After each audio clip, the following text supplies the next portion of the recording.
Hello, hey guys, how you doing? How's everybody going? Let's do our London system. Then we'll do some end game. Then we'll do some puzzles. That should be fun. So let's start right on into it. Okie dokie. Let's do it.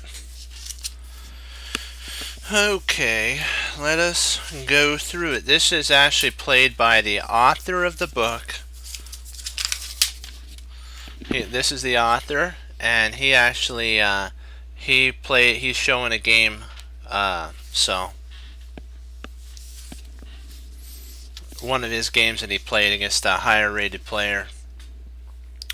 So d4, d5, knight f3, knight f6, and then this is the Grünfeld defense. He says in this thing, he says he could have played something a little more enticing to bring the knight into play. Like he says, she could have played this instead of just c3. He could have played knight to bishop e2, knight f5, bishop g. Oops, I gotta get rid of that. H6, and then g5. And then what you do here is you play a subtle move, knight f d2. Remember that when the king's castled. When the king's castled here, we go knight to e1. Remember that? That gets an exclam. So this gets an exclam as well. Because the whole idea is if he takes, we take back, and his pawns are fractured. Just keep that in mind when you get into a position. If he ever starts doing this and that, and that, just remember that you don't have to retreat the bishop back to g3 in that line. You can actually let the takes happen, and then you take there, and now his kingside's wrecked. Just keep that in mind when you're playing like that. But he played h3 setting this line. Castles. Bishop d, c5 to try to attack the d pawn. So c3, creating the pyramid. And then b6 and a4, which he said wasn't as accurate as bishop to e2, and then knight a6. This is kind of a more accurate move sequence because you're not really worried about trading off.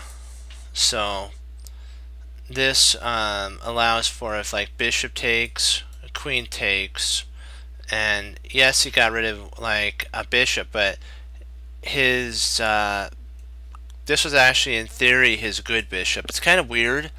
It looks like it'd be his bad bishop, but he's actually getting rid of his good bishop. But what we decided was when b3, a4, kind of to undermine the structure of the king. I mean, not the king, but the pawn chain on the queen side. So what our opponent did was play a5, which is an interesting move, not the best move. There's a6 and bishop to b5. This is a more of a sharper way of handling the position, because if he takes and you take back, you have the open file. So this kind of puts a little bit of tension in the position. You don't have to just let him take. You dictate which way you want him to take. So there's also knight c6, bishop e, bishop b7, and then castles, knight d7, and queen b3, which takes scope on the weak pawn and prepares for maybe a bishop infiltration on b5. You know, this is a really good move. It provokes e5 to be played. C takes e, knight takes, bishop takes, knight takes, and then knight to f3, knight c6, and rook f d1. This puts pressure on the d5 pawn here, so that we're now saying to black, we're going to win this pawn. So Just get over it, basically. Get over it. The pawn's gonna fall. It will be our pawn. Yeah, a very basic plan of picking the D pawn is ready for the pickings. That's basically what he says. And Black has very little to say about the loss of this pawn coming pretty soon to a city near you. No, I'm joking. So A5 was played, which is interesting. So there's bishop D2, knight BD5. Hold on, let me get back to my spot. Okay, there, and then we're just developing.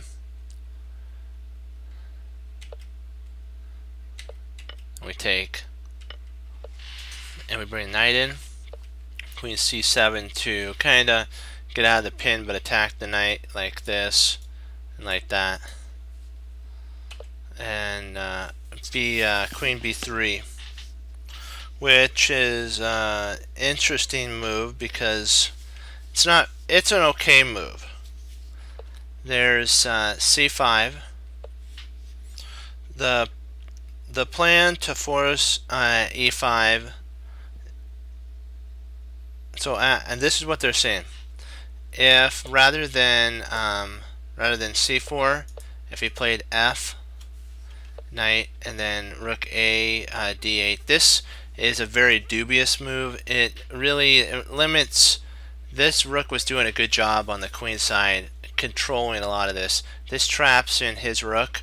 He does plan on going A5, and also it puts it on a square where the bishop can attack. So B5 makes perfect sense. C6, pawn takes, and then E4. C4, Queen D1, and it's kind of funny. You're thinking, can't he just take here? If he does, he loses the queen, so he can't take. So D takes, and we take again. He can't take because he'll lose the queen.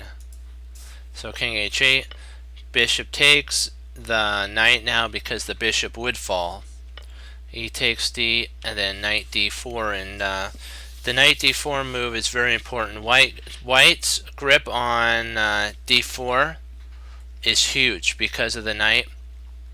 We also have the ability for the knight to go to E6 with a fork on the queen and rook, with B5 with the ability to, if black trades off, we can actually trade, and now we have this attack here. Or we can play bishop. It depends on how we wanna set it up. And we have the king's. Black does have the king side majority, but we have a queen side majority, so we would be totally doing really good. So rather than that, we go back. Queen B, C4, D. And then he played rook C, D8, B3.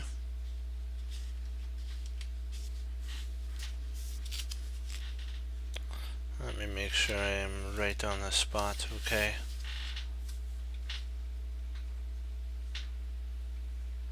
B3 actually takes scope on White wants to open up the B file. So if we're able to trade off, like trades there, if we trade here, he plays knight, takes, and then takes, we win a pawn, and we also get the half open B file for us. So F6 is played. Knight F3, A6. This is to kind of bring more defense to this pawn. Otherwise, if he played something like, we'll say, I'll just make a move here. You can actually take here, and we can actually pick up a pawn because this knight can't. Actually, we can't pick up the pawn. First of all, what you would play is bishop takes knight. Sorry, and then you would take there. So you have to get rid of that. This would be the line. You'd have won a pawn in that line. So that's kind of why he played A6, so that this would have enough defenders on the pawn. So now we're infiltrating. We're looking for points of entry in the position. Hey, Fox. So we take there. So e5, and we just retreat back. And if he takes here, we'll just take back with our knight, and we'd be in such a great position. Outposted knight, loving it. Queen c5, 6. B takes c, bishop takes, knight takes c4, and knight d2. Knight takes d2. Let me see. I want to make sure we're in the correct move order. Are we there yet? Hold on. I don't want to go too far.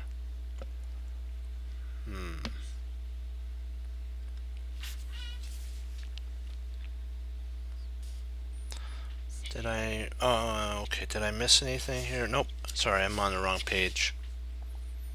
Hold on. Okay, we're still good. Let's see. Okay, good. We're still okay. I just wanted to make sure I didn't miss anything for you guys. Okay. Here, white stands slightly better. This is what the author's saying. Because of the potential attack on b6. He can double up potentially later on. He protects the c pawn. We can double up, and we can hammer home the pawn and get the pawn off the board. And that's good. White stands slightly better. b6, d5 are weak. So d5 is here. That's weak because we can get a knight rook there. And this is weak. That's weak for black. So that was an interesting thing. And then if we could take that, we do have a slight weakness on our side, which is the c3 pawn and the a4 pawn. So we all have a little bit of weaknesses, but his are showing a lot more than ours, because he has one piece that's having to guard everything, the queen. So ugh. I wouldn't want that. I wouldn't want my queen to be guarding stuff. She needs to be out there attacking. Okay, now we're gonna try to win a pawn here. So rook d6. Now this rook. If you notice how black is defending rather than attacking, and we're attacking. Okay, d6 and bishop g. The bishop to g3. That is true. It is healthier because it does have a backward pawn, but if you notice, the king's safety is what is important here, and white's king is more safe. This has more. White dominates, really the only open file at this moment, and so if he can get basically rook. He wants to get a rook to b5 first, so that the queen can't take a4. Once he does that, once he gets a rook here, he then can triple up and potentially win a pawn. So let's see here. Okay, bishop to g3. This is what the author says. A dual purpose move. It prevents black from having a back rank idea. It also creates the potential for f3 and then f2, and at the right moment, maybe actually f3, maybe e2 or f2. I mean e1 or f2. Yeah. That's kind of the idea with the bishop there. It's not really doing anything on h2, so it kind of wants to be getting in the game. Hey, how you doing? You kind of want to get in you want this bishop to get in the fight, and right now this chain of pawns needs some defenders. So if we could get the bishop to e1, we can actually guard the c2 pawn or c3 pawn, and that would free up this rook and queen, because the queen wouldn't want to take. Then the bishop would trade off, and it would be like, what's the point? You're down a queen for a bishop, so you're not going to do that. But that's kind of the flow that you're going to have to constantly be looking at.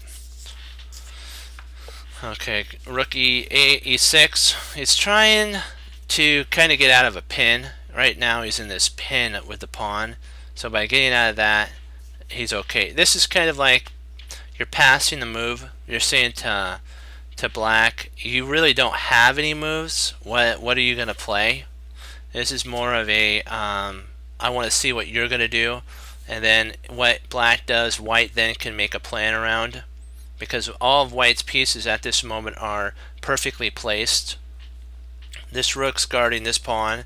This rook and queen are attacking excuse me, d6, and this bishop has basically a pretty good scope with its attack and defense of the king. So the only thing that white can move without really affecting the position would be the king to pass a turn. So that's why he went king to h1, and now black has to decide, what do I want to do? How am I going to make any progress here? I'm so locked up. My position is like, what am I going to do? Because what black wants to do is actually take. The reason bishop g6 was played, if you guys are wondering, is so that if takes and then we take back, potentially there would be a back rank if this queen ever moved off of this diagonal. But because the bishop moved from h2 to g3, the king has a flight square on h2 to go to, so that it allows the back rank problems are all gone for white. And so black's now stuck with the thought pattern like, my whole basis was on basically a back rank idea, and now what do I do? So the only piece that's kind of not very attractive at this moment for black is his bishop.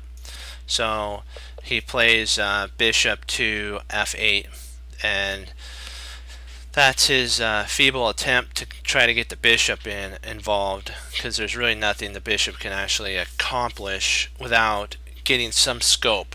So this is actually at the moment the best spot for black's bishop. It would love to be here and then have this massive scope, but there's too many pawns in the way, so it kind of has to come back. Yeah, it's like, ooh, not good. This is what the author says about h1 too as well. Sometimes it is an advantage to be a weaker player. See, he wasn't. The author was playing a higher rated player. He didn't give the rating out. He just gave the name out. It's actually a name I don't know, so I don't know how to pronounce it, but he was facing a really good player. And he says, I often pretend to be happy with a draw when facing a higher rated opponent. Sincerely, I am just stalling. By playing king to h1, he's saying, I'm okay with a draw. I'll move back and forth, but that's actually enticing his opponent, because if he's a lower level, a draw actually hurts the rating over the board of a player that's a higher rating. Let's say the player is like 2,500 and you're 2,200. That would really hurt the person's rating dramatically. So the 2,500 level player is not going to just settle for a draw, but the person who's a 2,200 would settle for a draw, and that's he's kind of seeing what his opponent's going to do. And then his true desire is to go for a win, but he's kind of enticing his opponent to do something. That's kind of what this is. He said, he wrote in his book. Queen to a2. This takes advantage of the security of a4 and the ability, now the rooks can actually, the a rook can go to b1 and have a really good scope on an attack as well. Otherwise, what would happen is if the rook tried to move right away, the queen can come in and grab a pawn. So you have to prepare for the rook to come here, and at the right moment we'll play also rook to b6 or b5, and then we can at the right moment play queen to b3, have a triple battery. They call it an Alekhine gun when you have a rook here, and a queen there. If you had a queen like this is called, it was named after Alekhine, the Alekhine gun. But you can have it the same way. here, and then there. Same, because the queen's here, the rook's there, and the rook's there. It's just differently placed, but same setup. Okay. Okay, EF. Okay, queen A2. This gets an exclam. Oh, drat! I forgot to. Sorry about this, guys. I forgot to put an exclam mark there. Sometimes I forget to put the. Every once in a while, I forget to put a notation in there. So I just got to go back. So bishop E3. The black's kind of really, if you notice, he has no good spots to go to. And if the rook ever moved back here, okay, if the rook ever moved back, you can actually take here and you pick up a pawn. So that's kind of why the rook has to stay on E6 to guard this pawn. So it's this queen's guarding here, this rook is attacking here, the rook's guarding there, and it's all black's just in such a tangled web that he can't get out of right now. Let's see. Okay, queen so E7, rook A D1. Now we're getting ready to make our Alekhine gun maybe. D8 kind of had to go. Now it's on a horrible square, a horrible diagonal. Its whole purpose is a defending now. Because if it did something like, we'll just say this, you actually pick up a pawn with your rook in that line. So this kind of doesn't work very well, and we're more than happy to trade off, or we could just check. So there's a whole bunch of ideas on that. That's kind of why the bishop had to go passive. Now this is a passive piece, passive, passive, passive. All these pieces are active. White has one passive piece, but if you're looking at it, it still eyes the d5 pawn. So if you move the rook to b5, it still has a target that it's attacking. The only piece that has a target is here, but what does that accomplish? It grabs a pawn, but look how tangled up black is. That's not a fun position, let's just say, to be in. They're saying that so king g1, because now that the bishop's very passive, we can bring our king in pretty soon to the fight, because the last piece that isn't in the fight is our king. He plays e4, this is actually a horrible move. The whole purpose is to open up the position. This move actually closes it down and makes black's play even worse. They're saying that best would have been potentially queen to c4. Sorry, I have to make sure. There we go. Sorry, queen c4, because now you're pinning the rook. The queen's getting active a little bit, and really, black has some activity. This would be, he says, a grandmaster move. He was kind of shown this move by his player that he played. They said this is what a grandmaster would play. It kind of has like a three-purpose idea. It attacks here, pins here, attacks here, and prepares potentially to take there, or maybe even an advance. You know, grandmasters usually have 3 to 4 up to 5. Their moves have like 5+ ideas behind them. My teacher told me that you really want an idea at least to have 2. If your idea is just 1, it's like what Jeremy Silman said, it's reactive chess at that point. You're just reacting to your opponent's threat. You want to be able to create a threat as well. Sometimes you have to take a second to stop your opponent's idea, but always keep in your back pocket the ability for you to implement your own plan. Okay, so where are we? Okay, he didn't play that, so he played e4, which is dubious, and we played rook to b5. Now this is a permanent target forever. Now we have we can actually take with our queen. and we can get our rooks doubled up like this, really powerful. So they play a little too late. Queen c5. They're saying that if you take the pawn, takes excuse me, king f to guard this, because remember, let's just say you retreat back, right? You can actually take here. When the queen takes, you actually grab the rook. So that's kind of why that was a little bit of a not a good idea, and that's why the king came to guard this rook. But remember, check, and now the rook's pinned to the king. Queen, and then e5, d5, so that if this rook really doesn't have any good spots to go to. So if it goes here, you can actually first of all potentially just push here with check,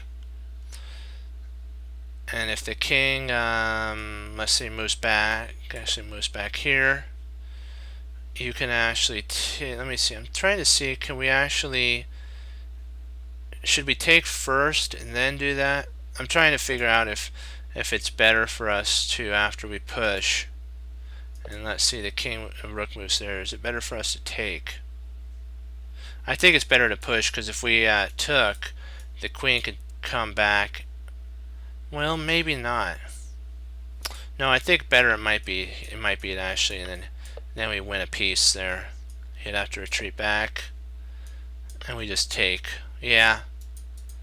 None of this happened. I was just taking a look to see kind of what potentially could happen, because his rook is trapped. There's really no spot for it to go to. So b5 is played. Queen c4. Queen takes c4, and this is a mistake. This just made a target, made a spot for the rook to go to. Best would have actually been taking with the rook. That gets an exclam. Then you play takes, e8, rook a1 to guard. So rook takes, and now we have infiltrated onto the 7th rank, so we potentially could get in behind the pawns. He also has taken the, so this is basically an equal game. It would have maybe went to a draw if black had played instead of this takes. If he would have played that takes, it would have went to like a draw position. But this just helped white tremendously with an attack. See, now there's no attacking on c3 anymore. So what white can do now is bring all of his artillery into the fight. So king f7, and then now we don't have to worry about this rook attacking c3 anymore, because it's clogged up with one of his fighters. And this is really, really strong. This kind of locks everything down. And he's really passed, so he has to move there. King. Now we just bring our king in, and f3 is played. Takes, takes. Now we're slowly disintegrating the king side. We're opening him up like a tuna can. King e6. And then e4, rook d8. That's a dubious move, because white wants to trade. He has a passed pawn now that can go up the board. Queen takes, and d5 check. King d7, f4. Now what we're going to try to do is crack open this side. So he goes we take, and then e5. Now we're just squeezing the last bit of air out of the king's position. e7, king e3, h5. Black's trying his heart out to somehow get counterplay, but there's no way he can. These two pawns are just depriving him of room. There's really no way he can infiltrate in. That's taken. So he can't even come in to guard his pawns. d4, so we just leave our pawns there. And we just retreat back. There's nothing. Don't get frustrated. So don't worry, just keep pushing. King f7, c takes, we win a pawn. Now we're up a whole pawn, and we have these passed pawns, so white's crushing here. I think black just played on endurance. I think he just couldn't believe that his position was that bad, because this is kind of resignable right here. d6, rook comes to f, king comes in. Now all we need to do is get these two beautiful pawns going down the board. Now we're going e. He takes, he actually checks. He plays c6. I know you're thinking, why doesn't he take here? The same result happens, but it's actually worse. He doesn't even have a passed pawn now. This bishop's under fire. So his best opportunity, I know it sounds strange, I'd probably give this a I'd give it a question mark. If I wouldn't, this would be a bad move, because it just helps white with his plan. And this would get I'd give this one a exclam, because of that's a great idea. I'm not doing it because it's I chose it, but I'm just doing it because of what the ideas are.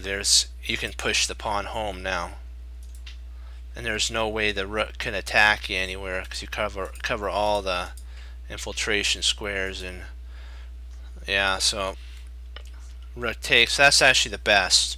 I kind of looked at that before I got on, and I was wondering why rook takes c3 wasn't the best, and then I did some calculation on it and I found out why it wasn't the best. And then d7, and here it's resignable. There's really nothing that black can do, because they didn't even do a continuation, because it's so obvious. If he plays here, you're just going to push right on through. And if he takes, which he can't take, so he's going to have to sacrifice. Oops, let me see here. I'm going to have to delete that. He's going to have to take here, here, and then play there. And at this point, I'm kind of thinking that just queening is winning, because you just win. And if he tries to enter,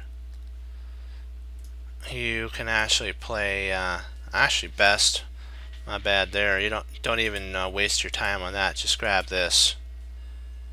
And then if he comes down, and then he comes in here, just grab that. And now you got two passers, and you can even, when he tries to go after the bishop here, you can even just grab that. When he plays there, you can just play here. If he comes up, just grab that, and then you just send this pawn up the board. There's no way to stop anything. So the game ended right here. So we gotta get rid of this. The game ended here. This is what he said. In summary, you will often land in a situation where you can play on the queen side versus your opponent's e5 break. So let's go to that point that we talked about. Okay, let me go to the potential e5 here. Okay, takes, because the reason we're taking is we don't want him to have a spot for the e5 break. Okay, break. Trust that your queenside play will be at least equal to your opponent's attacking chances on the king side. So if we go through just really efficiently and we take, we can see how our play on the queen side is as enough for his king side. You see how we're putting the pressure on the queen side, and he's not even reacting to, he's not even pushing on the king side. He can't. And I'll just go through this really efficiently for you guys so you can see what the author says about the queen side plays enough to keep black passive.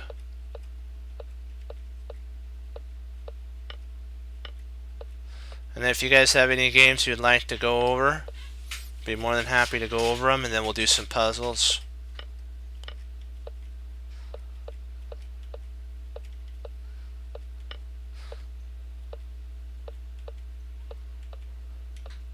endgame play. Yeah, okay, we'll take a look at this.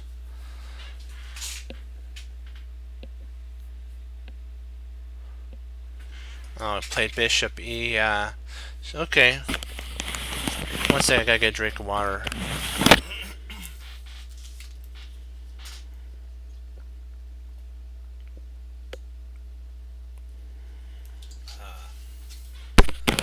My throat was getting dry.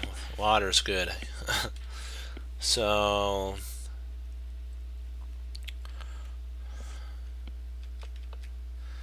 there.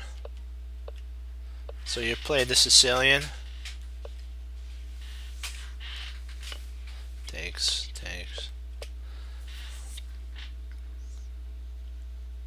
Nice. This position is a really nice one. More likely, the best idea would be queen to a5 because it pins the knight, and then queen d2. Now you have a battery here. You're gonna win something. Knight takes, bishop takes, queen takes, and bishop takes. Yeah, you're winning. You've won a piece. He's gonna have to move up. And if he does that, you just grab a pawn. So yeah, you're totally dominating. This move right here was a blunder. He should have just traded, and you'd out. If you take there, he could come, and then yeah.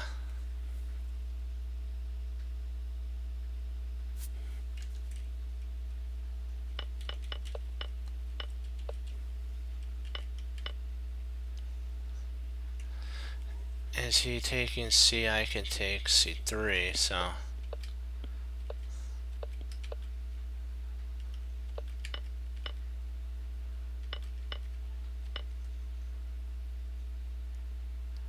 well, you in this after E5. Okay.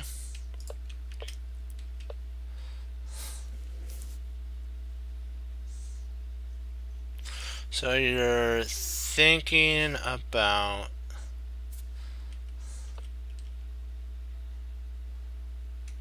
I'm wondering if this wouldn't have kind of maybe saved the day.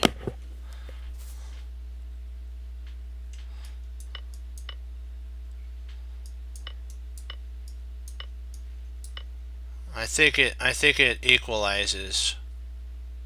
Yeah, that the only way to save the position, that was a blunder.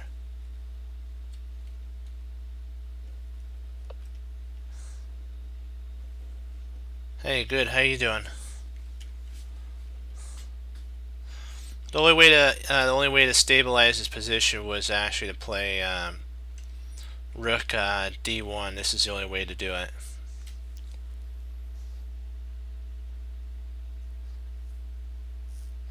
Let's see, what could you have played here though?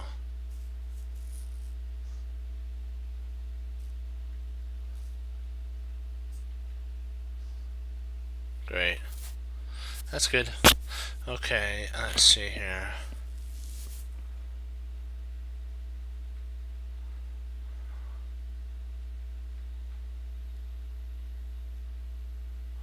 His knight's stuck. So,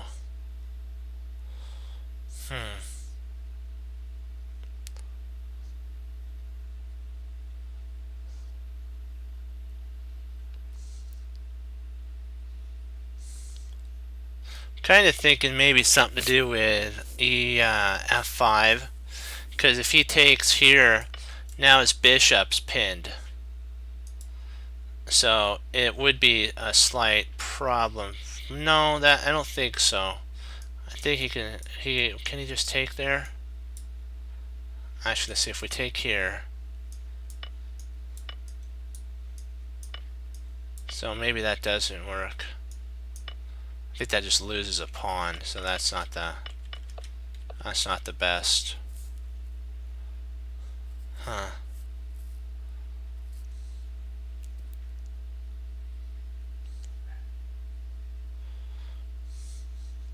Maybe just sliding back is best.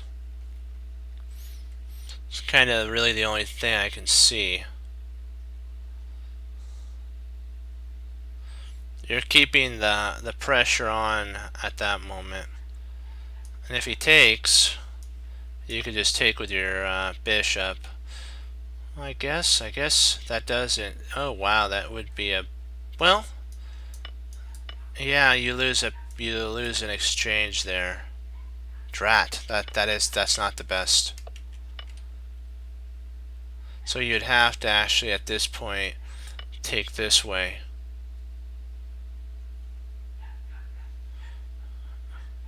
And then he can just move his knight, and then after the exchanges, he can reroute. Yeah, I think it's equal.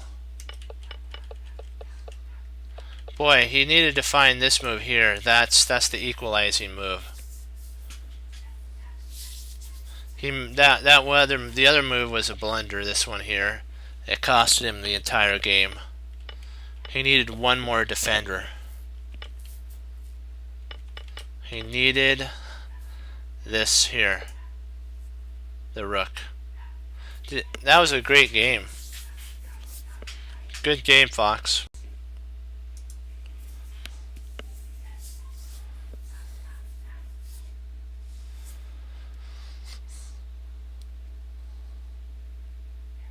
If you guys have any games you'd like to go over that you played, or that maybe old games of players that interest you, just put them in and we'll go over the chess players. It's all about learning.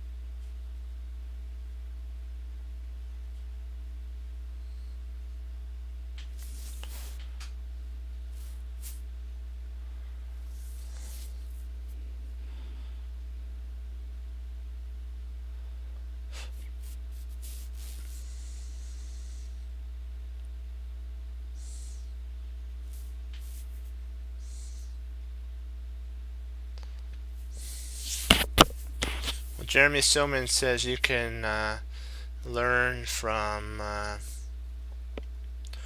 any level of game. You can learn something in chess. So they're not trash. They're learning lessons. And if you learn from them, then like the old saying goes, you're not doomed to repeat the same type of pattern errors in your next upcoming games. Oh man, let's see here.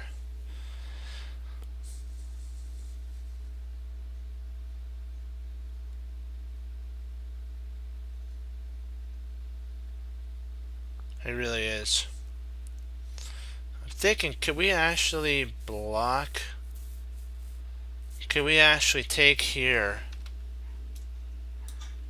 have him come in and take, and then block it with d5, his entrance, and then trap the queen with rook to e8? Can we draw the king in, welcome the queen in, and then plug up her exit route with rook to d? Like if we take here, here, here, and then if it's our turn, we would play there and win the queen.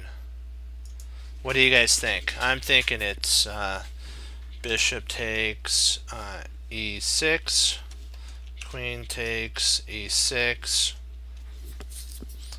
rook d5,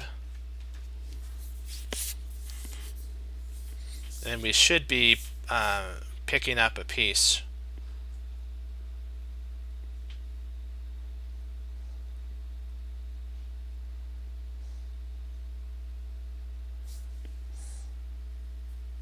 What do you think, Fox?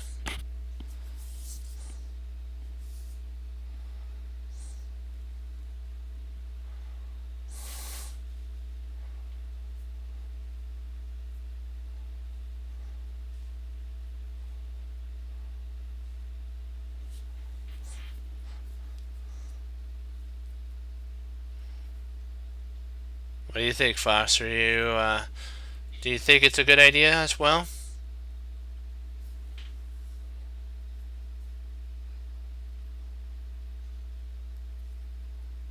I'll give if you guys have any different lines that you want to go over, I will give you some time to think about it. But I'm pretty sure it's queen, a bishop takes, and then you plug up the hole and you got him.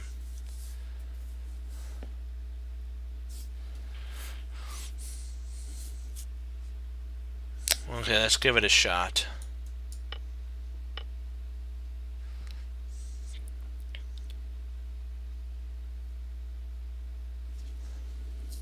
Now let's calculate the rest of this lines here. Okay, if he plays there, well, I guess we can pick off the knight, couldn't we, at that point?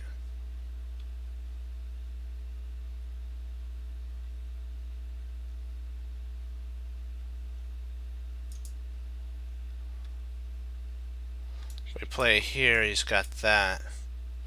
Well, I think we still could pick up the knight there.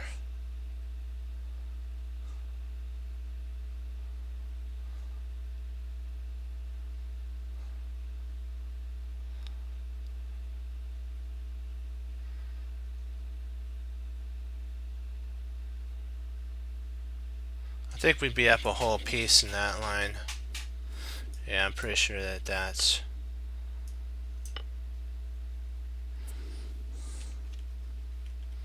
This line doesn't win anything and you still pick up a piece.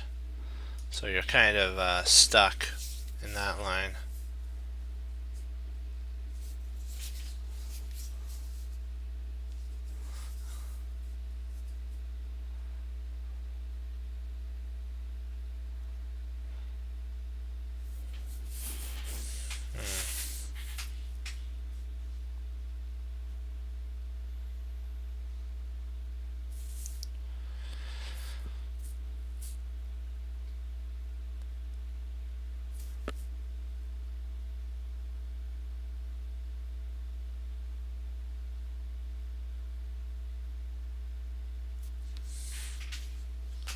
We have a rook pin on the king right here, so right here.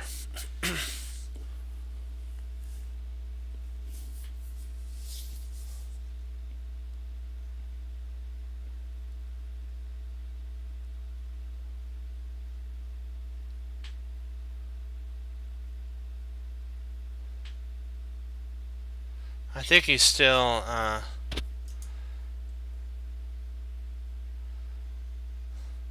see, if we played this here, he moves over, we play queen up, he can actually take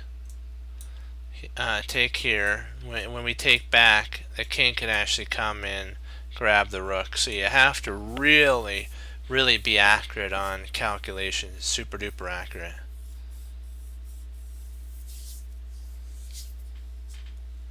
Oh, queen e6.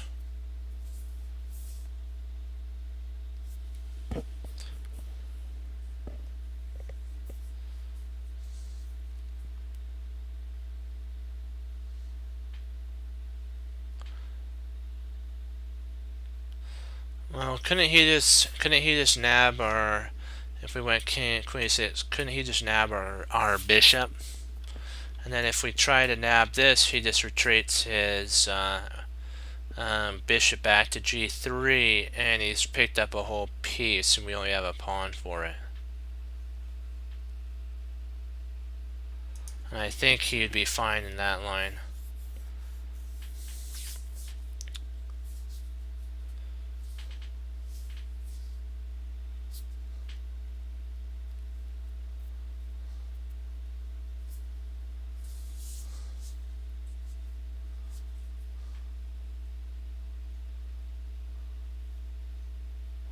I think that's right, economy. I think the knight takes does.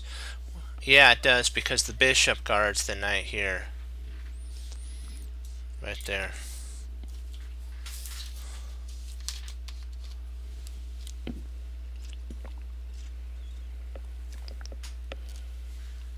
Oh, yum, that's good water.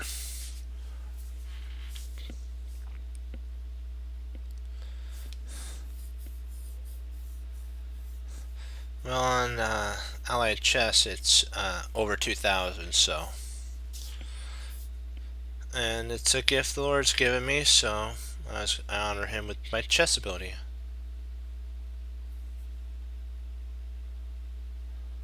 Okay.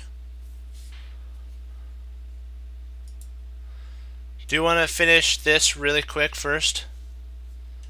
Let's give it a shot. There you go. We'll finish that. Okay. Hey, you know what? Just you keep pushing at it, and keep working at it, and you'll get there. Don't worry.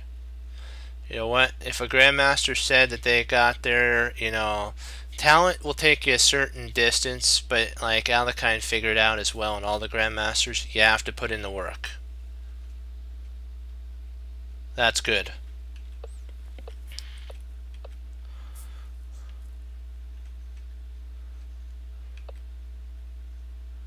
So b5, not so. Let's see. Stockfish is okay. So they're going for Sicilian. I find that the computers really like the Sicilian moves. Have you guys noticed that? I think it's because it has a lot of calculatable sublines to it. They also really like the Ruy Lopez. I've noticed that. But the Grandmaster, the trend for Grandmasters now is they're going down the isn't the choral system. Oh, I forgot. It starts with a C. It's so. Well, I'll think of it as I go. So I'll get it. Cataline. There we go. See, sometimes if you do other stuff for a second, your brain will activate it. Yeah, the Cataline is becoming really popular in chess, the Grandmaster fields.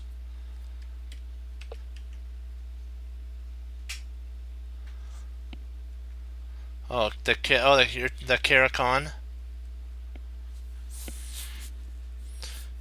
Yeah, that's a pretty that's a good one too, Caro-Kann. I like the French. I'm still learning, in the French, getting better in it. Yeah, that's an opening you can kind of work your whole, chess career on and still learn something a little new in the French. Kobe really likes the French.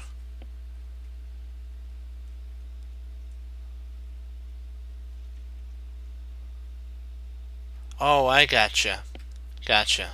Gotcha, Fox. Okay.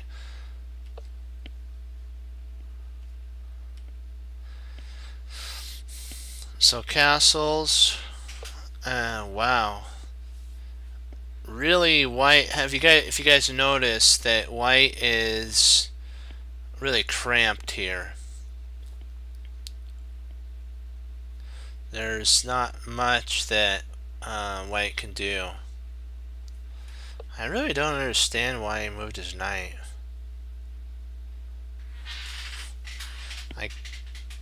I guess maybe to. Oh, I see. He wants to go here. Oops. He wants to get there, so the only way to do that is there. Okay.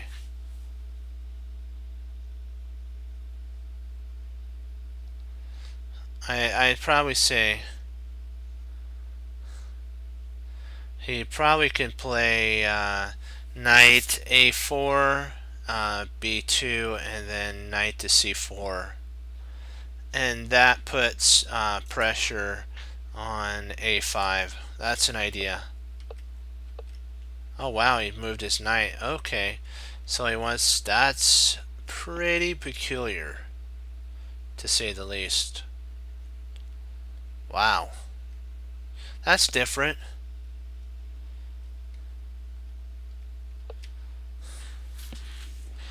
That's just provoking the chess engine uh, 0 to actually go for an attack. It's like saying welcome me into your position, because look how much black has on the attack. If this opens up, he's got this monster, potentially this bishop. He's got a queen coming in. You don't want to really do that type of play. Don't play passive if you're a king is gonna get opened up. It's like the fort is starting to fall. Nice, not bad. This is a cool move. I like that move. You have to really be careful. Well, this is so that knight d2 is so you can get to c4. But I think he wants to somehow get a knight to like b6. That's kind of a... These knights are really out of play. You don't really want to do this if your king's getting has like a whole armada of troops or but lots and lots of units charging the castle gates. You don't want to do that. Yeah, you should really only use the engine if you have a question though. Do your best to try your best to solve it for yourself, because sometimes we actually Fox, Economy, and Loki, and so a lot of our team on here, we were doing an endgame study with the computer, and we actually found a move that it said was a draw, but if you moved king a certain spot, it was actually a plus 10 pawn win. So engines have their place, but just be very careful. Human thought, creativity is very powerful. Okay, they're there.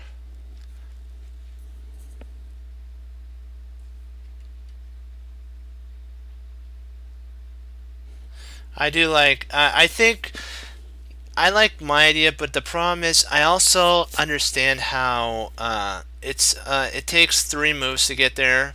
So either way you look at it, it's kind of a slight waste of time. To so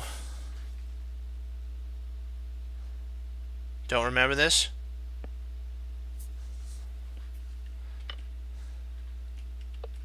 It was a long time ago. We were looking at. I think it was a Leela game or something like that, like a couple weeks ago. So it was really far back. But we worked through it, and we were playing out lines like pawn moves, to see for pawn breaks, and it actually worked.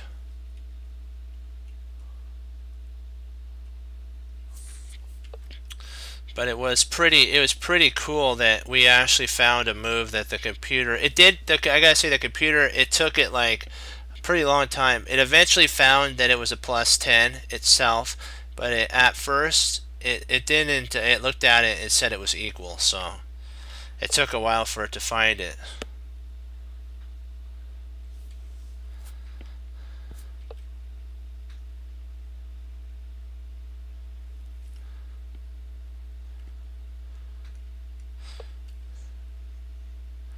You have to always remember that games can be learned from, so it doesn't matter if it's a computer or a human, but some of their ideas are pretty deep. They're like farther down the road. So sometimes you just have to, if you ever wonder why the engine played that, sometimes you just have to wait 4 or 5 moves later, and you'll see it may be because it needed a rook to be there, or it needed a pawn push or something.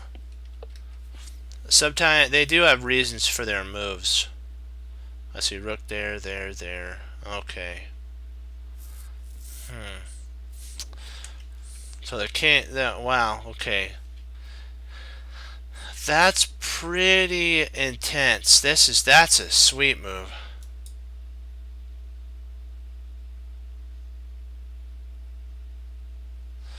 Yeah, that was interesting. I believe I haven't seen the one. So Nakamura actually faced Komodo, so I didn't really get to see that one.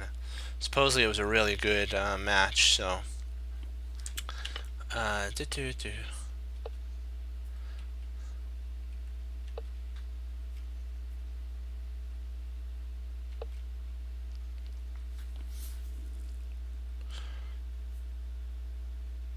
And you know what's really odd here, guys? It looks like black's not safe, but black is actually safe.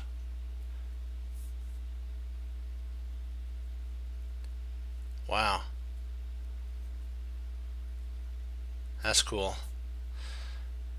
But it's like I'm trying to figure out: is there any way that black could actually attack anything here? He doesn't want to play g takes f3 because then pawn takes, and you're opening your own king up into the world.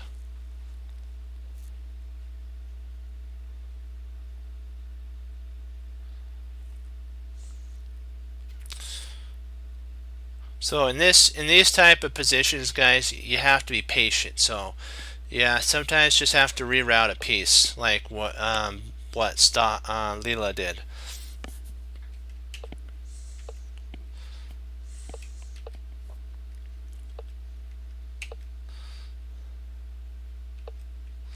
That is pretty interesting. Because I see kind of, if you take here, the bishop's going to take. You don't want to take back because then you'd have passed pawns. So you have to kind of have something like this. Boy, I'd be very concerned if I was black. There's a lot of air around the king. I don't like that much air. But this, in the same breath, though, there is a potential attack too. So it's not like that white's out of the woods either. So yeah, black had to kind of put a shield up so that the castle walls could be like in the air, the two towers when Aragon and Gimli had to guard while the door was being mended. This is kind of what G3 is. It's like saying I have to mend my position right now. I have a lot of space on the king side, but now I have to bring the forces properly back.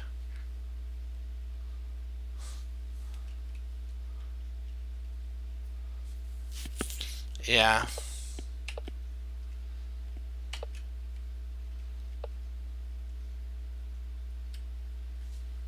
This knight is actually a really nice piece on h4, guys. It locks the queen down to the protection of this pawn because the knight would love to just grab that. I'd be tempted to move the knight, but now I see the power of the knight actually staying there. So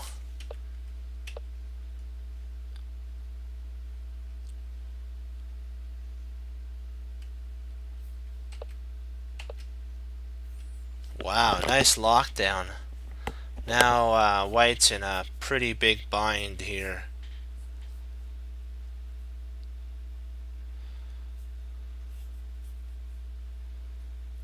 Wow, this is a very cramped position.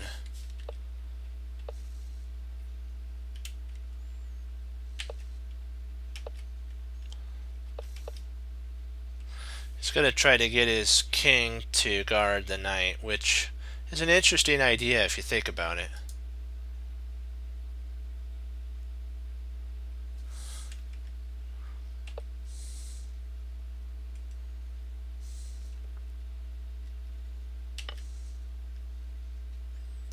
So rook takes, knight takes, and then queen. 1 second. Let me get a drink of water. 1 sec.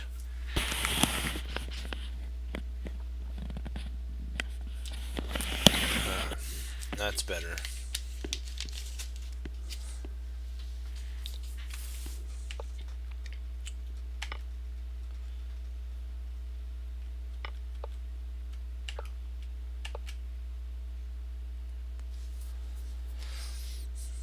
Potentially we can infiltrate that way.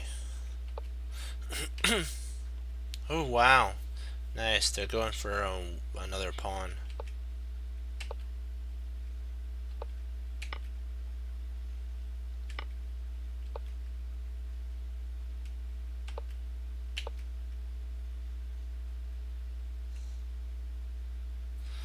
Oh, what's that move for?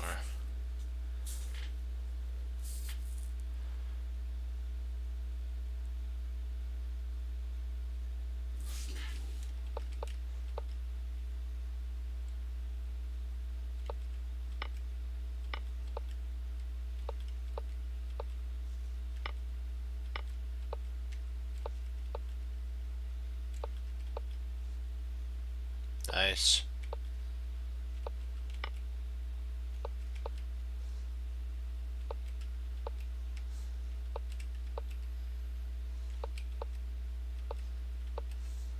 Wow, they're going for mate.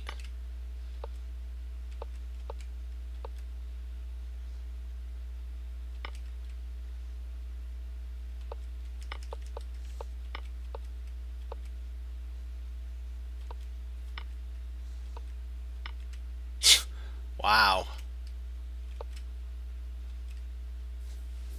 Yikes. White had to give everything up, and black still mated white. That's crushing. Let's watch that one more time.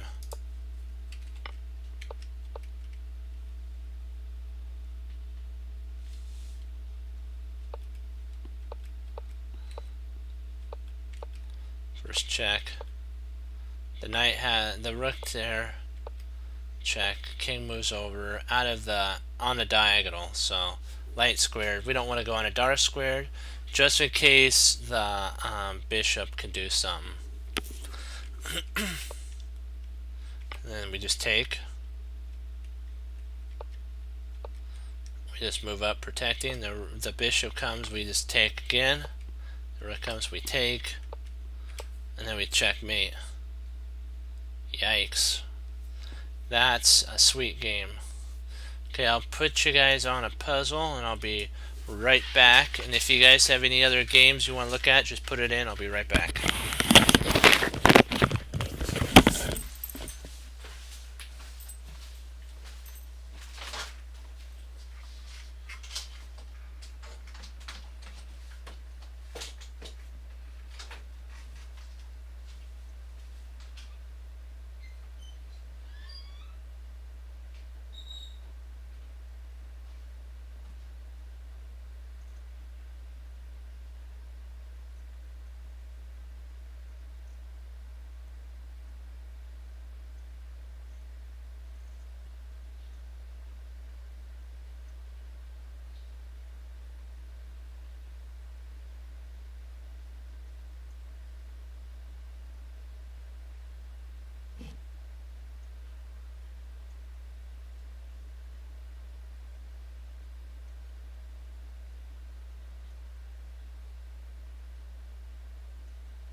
bishop takes, king takes.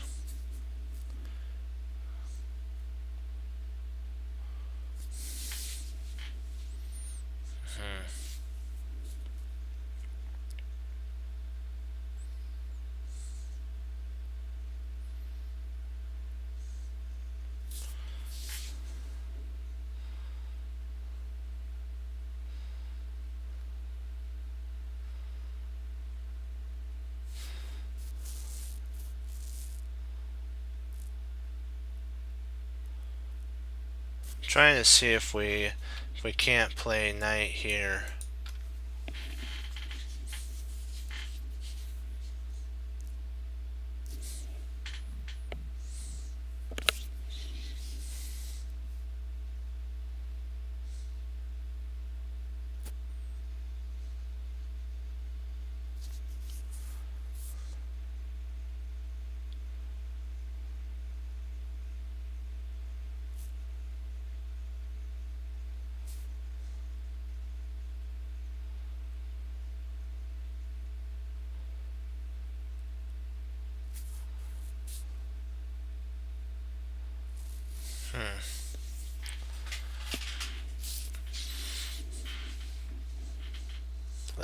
That's kind of what my idea is. I really am trying to see if we can't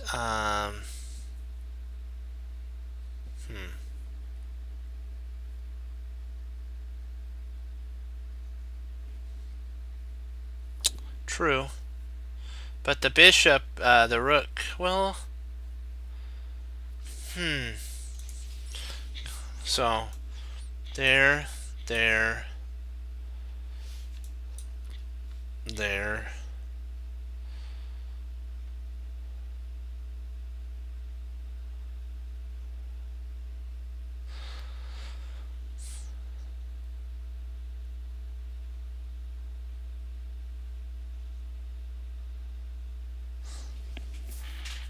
And if we do that, what if his knight intercepts? Or his knight intercepts there. Well, I guess it's, yeah, I'm thinking that knight intercepts. Maybe we could just take back here and we pick a piece up. Yeah.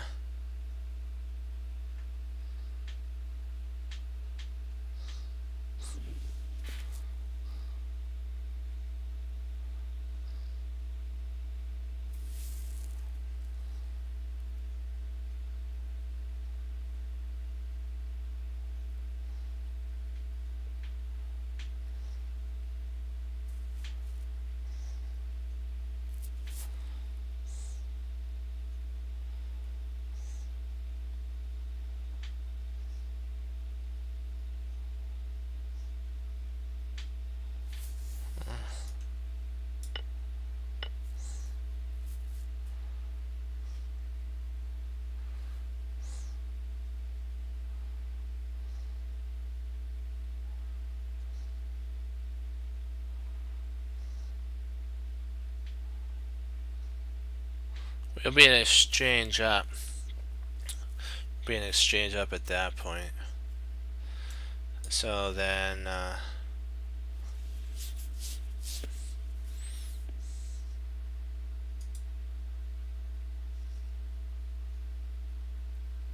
there's two takes. There's this take, and then there's that take. Which one is most forcing? Yeah.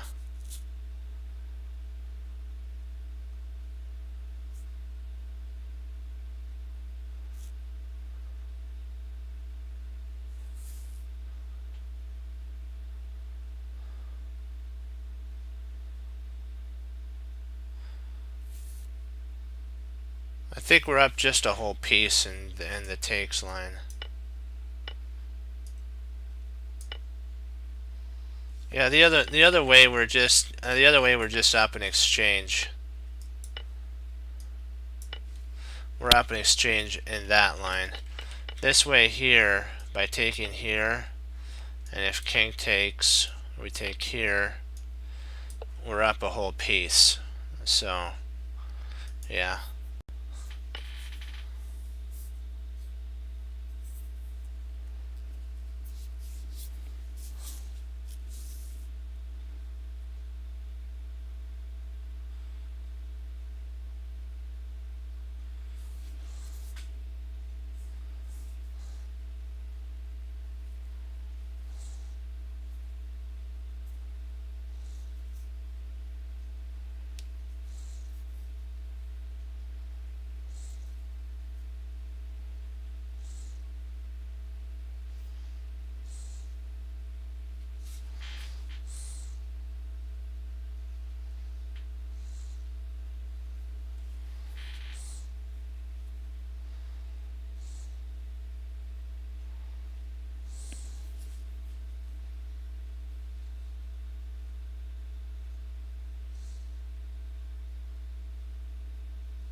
Well, first we have to take here bishop. First of all, we have to play bishop takes e7, queen takes e7, bishop takes e4, bishop takes e4, knight takes e4.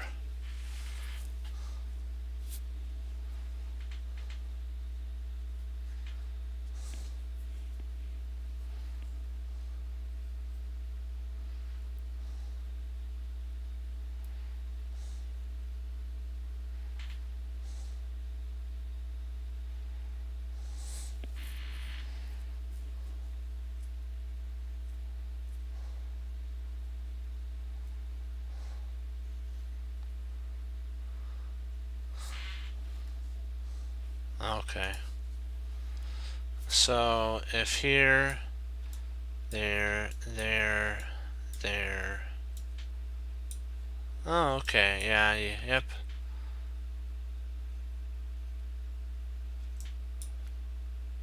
Yeah, and it's equal at that point. Okay.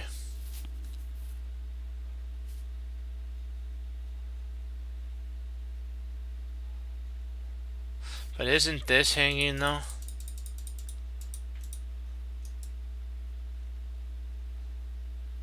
I think we have to take with the, well, rats. It's not as simple as I thought it would be.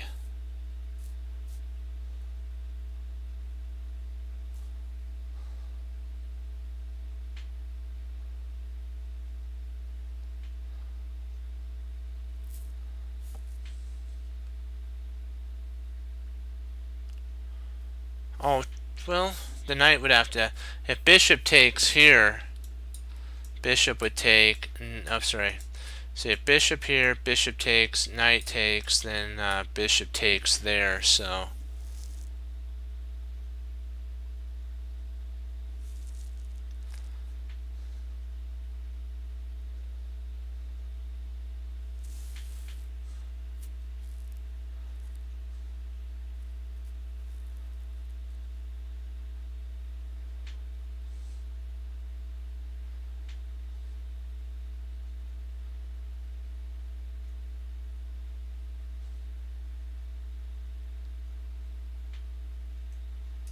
Oh, I got you. I see what you're saying. Okay. So bishop takes. Okay. Yeah, then we take there. Okay. Yeah, in between move.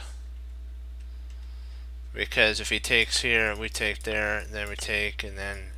So we did have it right. Yeah. There we go. Good job. Good work. We're on this. Up and out. That's good. Yes. Great job, guys.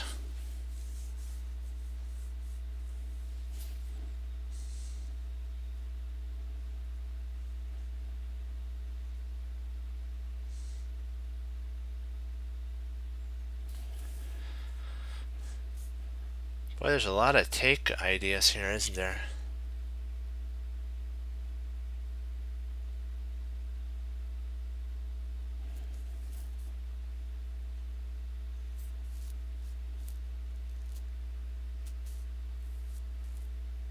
I think it has something to do with like a check here.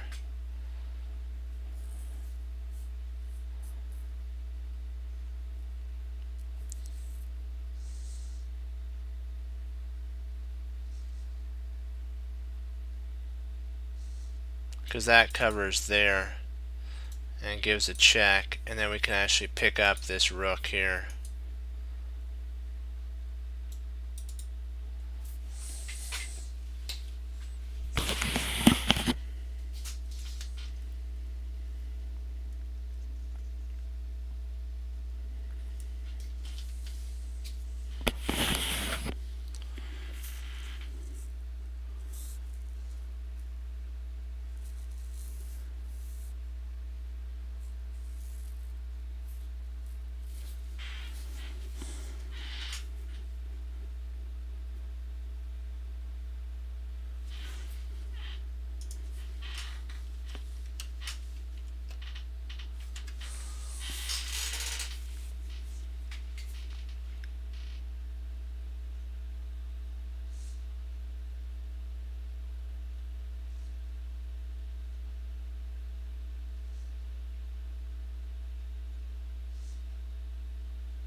This is the first start of the move.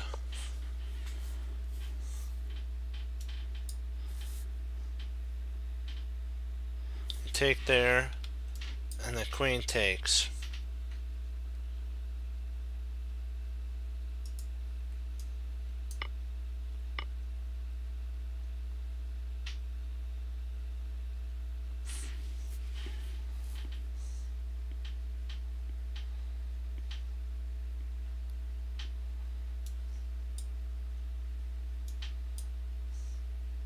If we take with the bishop,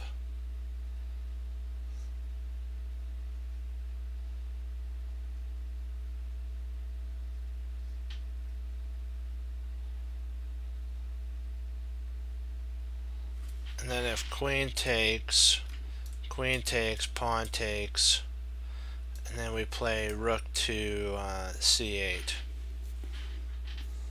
and then we pick up a pawn in that line. So what do you think? I'm thinking bishop takes b6.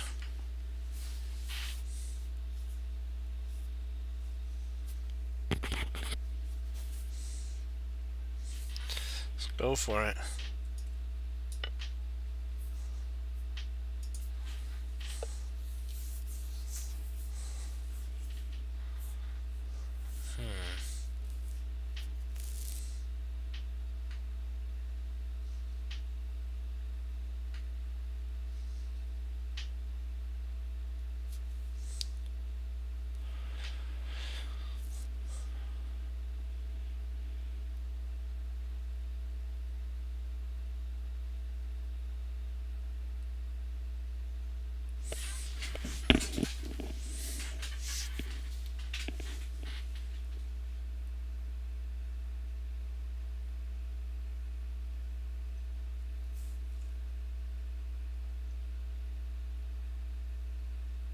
I'm thinking that potentially it might be rook takes, d6, pawn takes, queen takes, and then when his pawn takes here, we come up with check, and when the rook intercepts there, we come down and grab that. Ooh.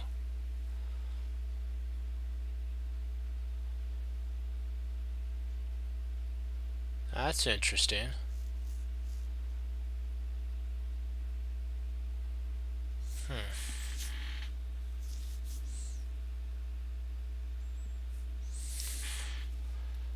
I'm thinking rook takes d6.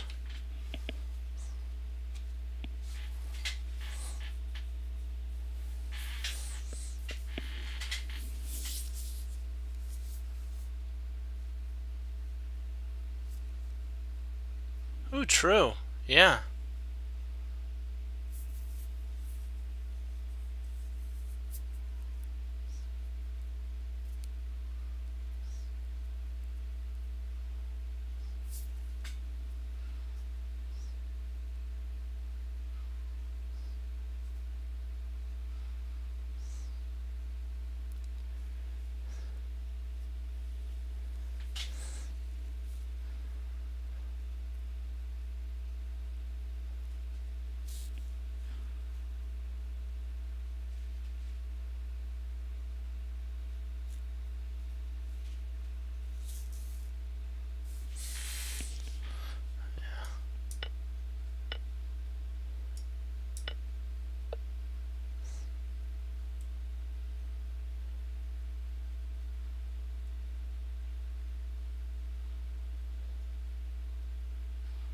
Let's see, I think we grab the knight.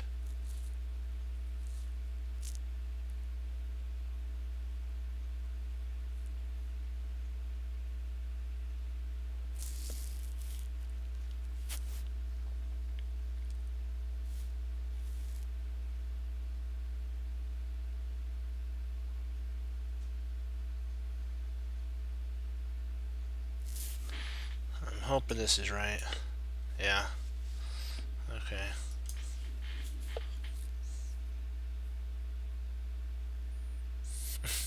I shouldn't be hoping. We had it all worked out.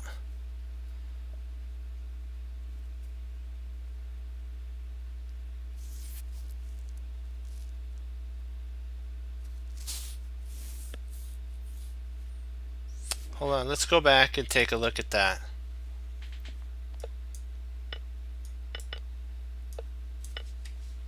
So what we're saying is d4 blunder. Oh yeah, because then if you take here, yep, that's the blunder. Yeah, that would not have been a very wise decision. Yeah, good find there. Great find there, Fox. And good job, guys.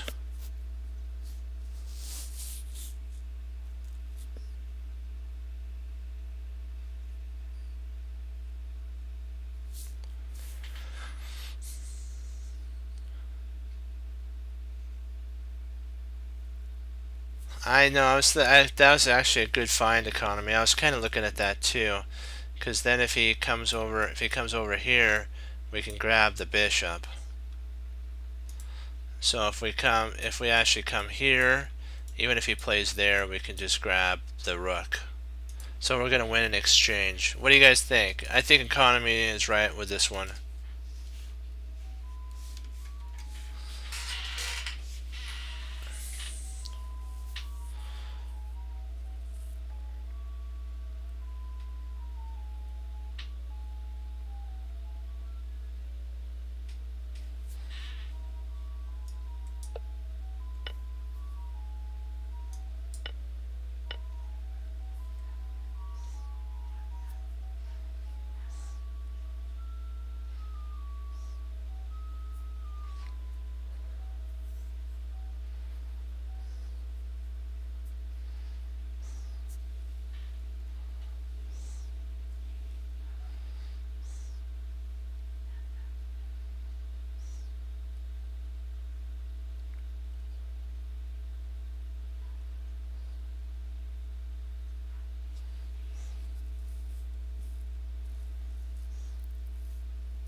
Excuse me.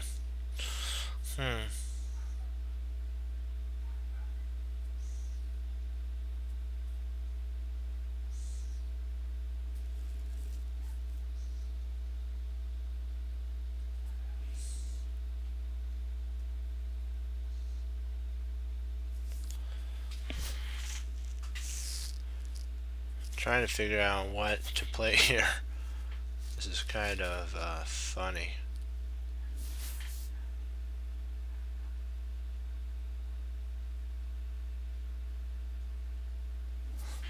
I think it has to do with B this here.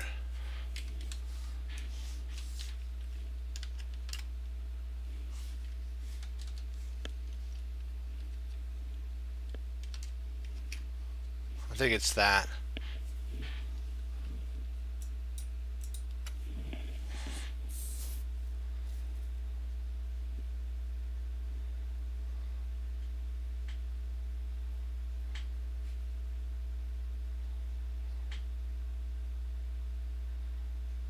I think I was supposed to put two B's in there and then B4, but I think we got the point. What do you guys think? I think this is the proper writing of it now. I think it's BB4. I think that's kind of what it is, BB4.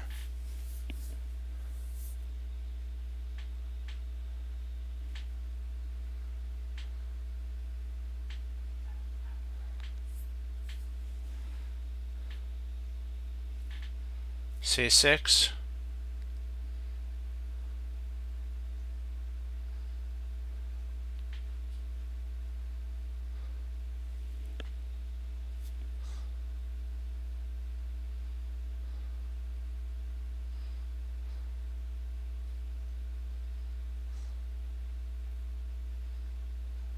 I think we're fine because we hold our pawn.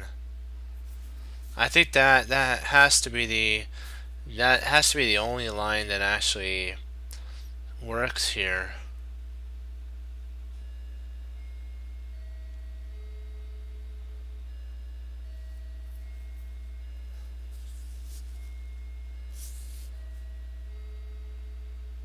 It's the only way to hold the pawn.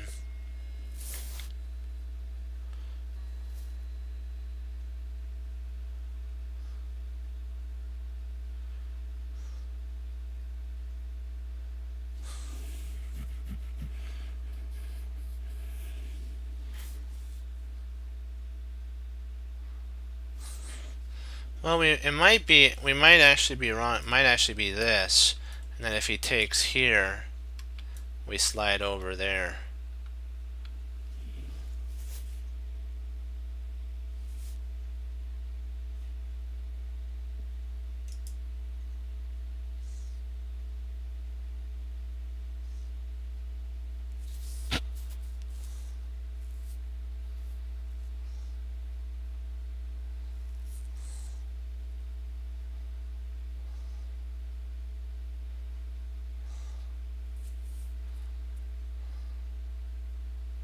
I'm thinking it might be actually this move here, now that I think about it.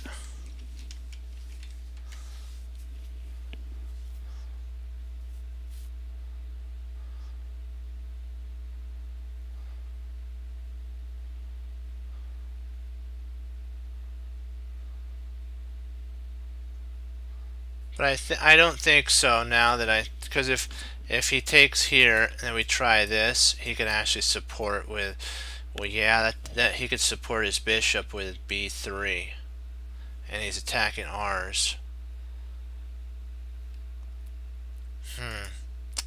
Boy, this is a rather tough one here.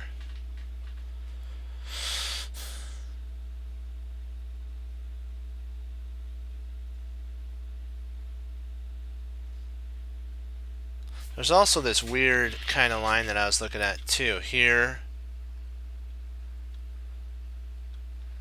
and then if he tries a bishop, if he tries bishop takes there, we take here, and then it takes, and then takes.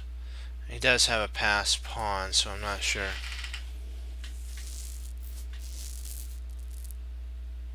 I think if we, and I also looked, if we go rook c2, he can grab a4. So I don't know if that's actually the best move in that line.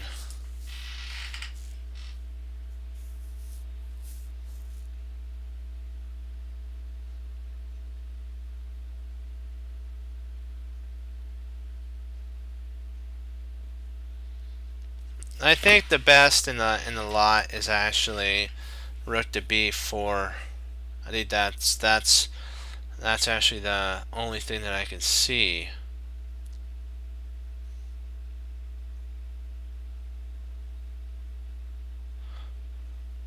We could push the pawn, but like that, and then if pawn takes,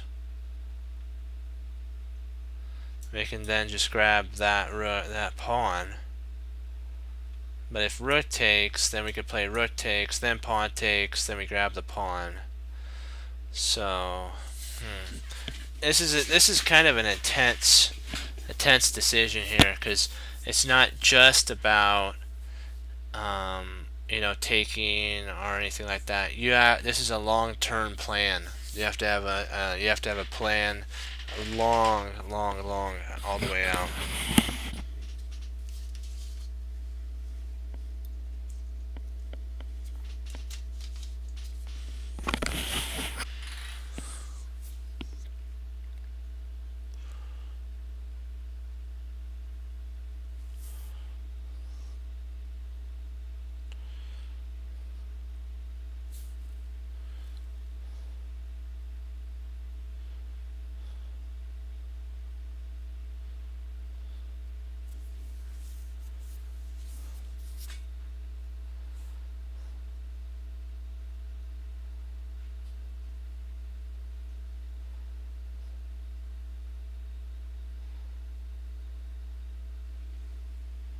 Me neither. I'm just looking for, you know, the most chance of any play is this. It keeps the pawn. It protects our pawn. It makes him have to react. So I'm not sure. Let's take a look. We'll finish on this one, and I want to finish strong, so we got to make sure we get this one right. This is worth it.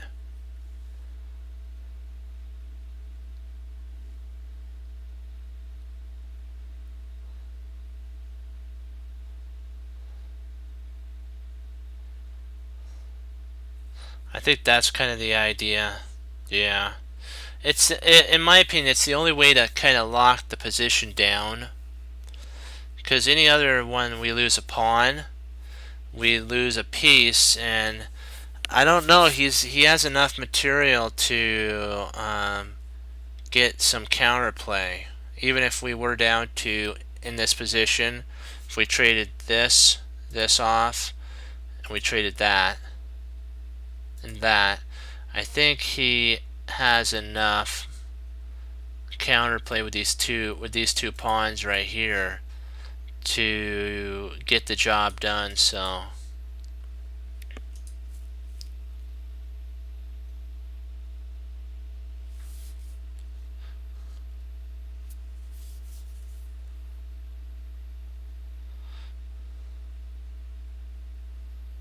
we're also, after this, if he pushes, I'm sorry, I gotta do this right.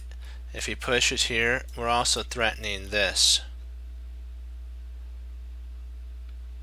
And if he comes up here, we can actually infiltrate in that way. And then we can come in and barricade the pawn off if need be.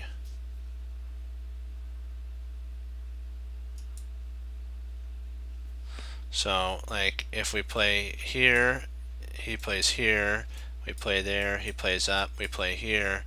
His bishop is locked down to the protection of this pawn. If the pawn pushes, we win. So yeah, I'm thinking that has to be the move. Yeah, we'll end there. That's perfect. That's a great job, guys.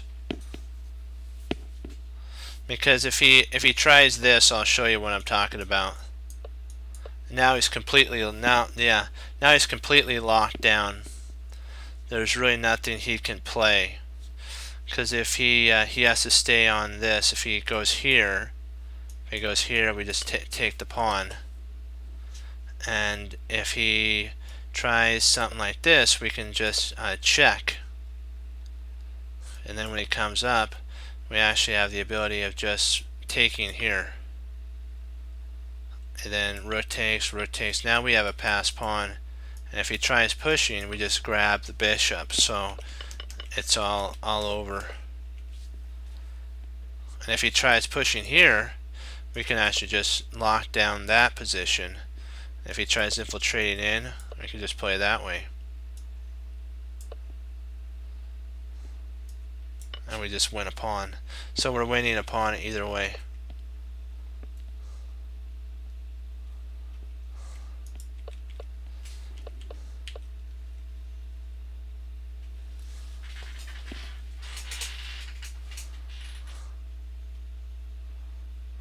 Okay. Do you guys have any other lines you want to look at before I log off? Huh? You guys got any other lines?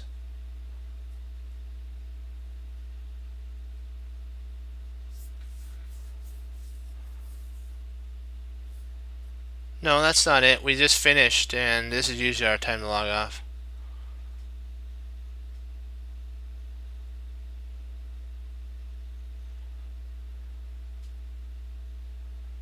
Two more. Okay. We'll do one more, okay? One more.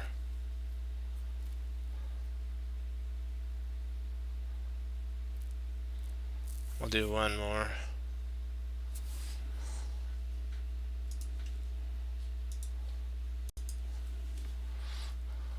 Or maybe two more, we'll see. No, it's not ending. We'll do one more, because you know what? Everybody came to do a puzzle, so you know what? It's only fair for you guys to. We'll do one more puzzle. One more puzzle. That was a fun one.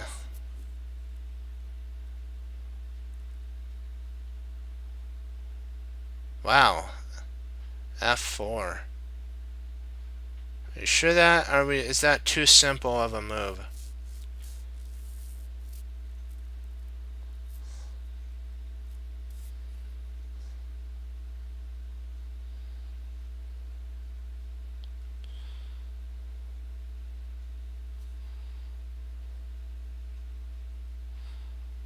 Huh.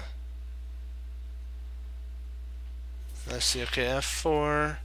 We have to take a look here. Oh yeah, I guess that does work because when he takes, oh yeah, we're attacking two pieces at that point. Okay, that makes practical sense. Yeah.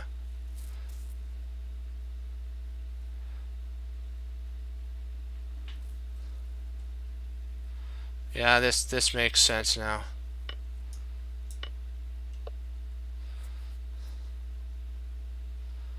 Okay, let's make sure we're on the right thing here because I want to make sure that we're not going to lose something. Let's see if bishop takes e5. So if bishop takes here,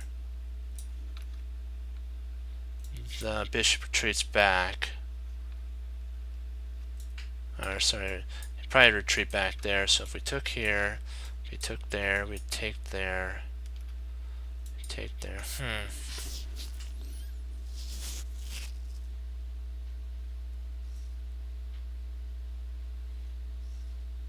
Yeah, I'm thinking that has to be the line.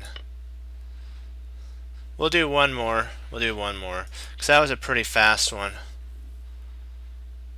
The other one was like really intense. And we decided we were going to do two, so this is, we'll do just this one because I promised you guys I would do two even after that. So let's see if we can finish even stronger. Let's see here. Good find economy on that. Excellent job on F4. Great job, guys.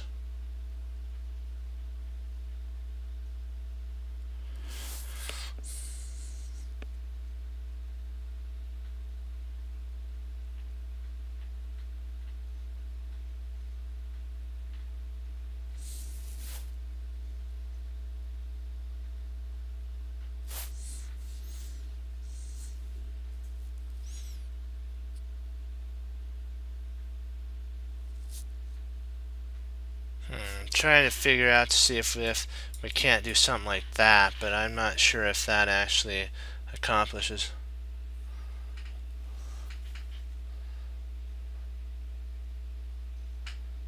Let's say king g3.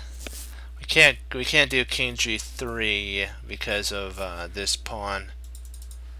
We can't play here. I'm thinking the only move, yeah, rook c5. Rook c5 is it. Huh. That has to be the move. Cause then we actually get a passed pawn in that line. Okay, let's see here. Here. Oh, sorry. Here. There.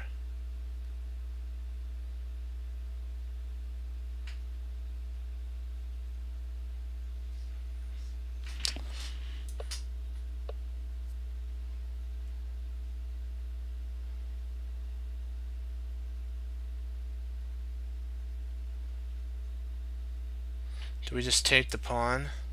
Boy, these are easy ones. I gotta make sure this is correct though. I think we take, because then he can't push. See, if we take here, he can't push because he'll get, well, maybe well, then he could push there. Huh.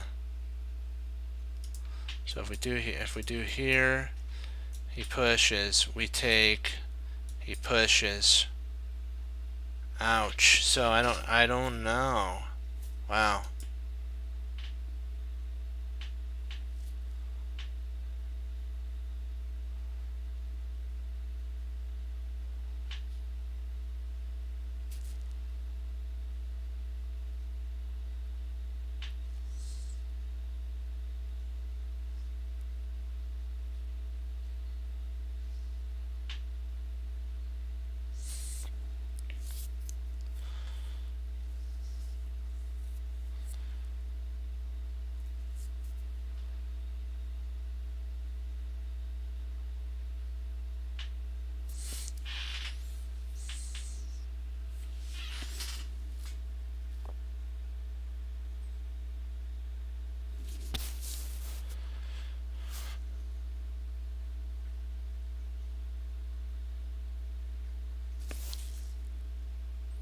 I'm just trying to see if we maybe can't get our pawns rolling, but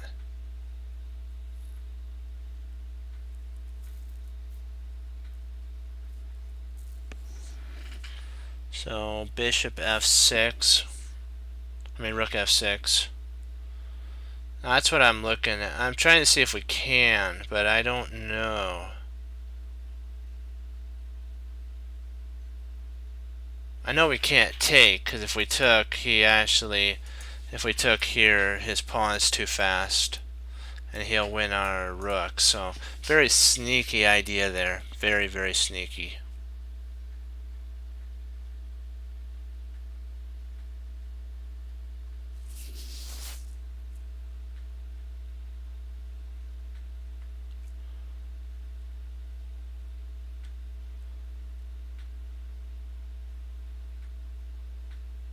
Huh. Let's see, f6. What's f6 do? King. Yeah, it really does. That is true. I'm trying to see if we take, and then we get our pawns rolling. Do we have enough? Can we actually? Are we okay to actually sack a knight? But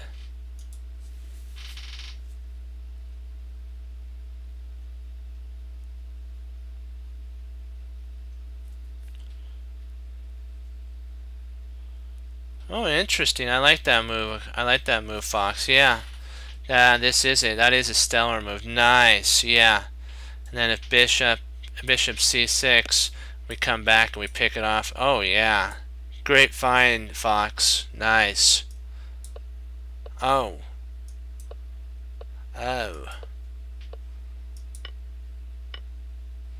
Wow. Wait a second. Can't he just play?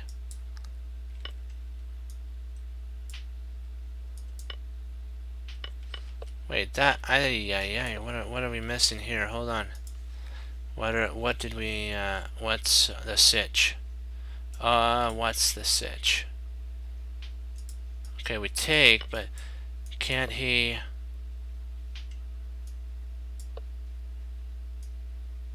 He takes.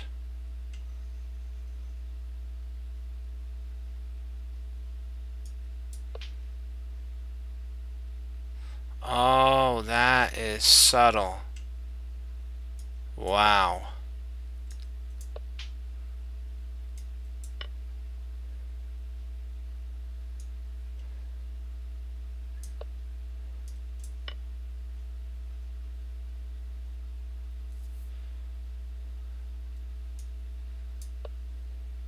Sheesh. You're kidding me.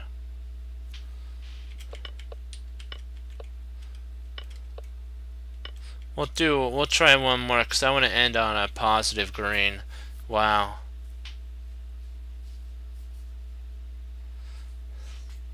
That was crazy.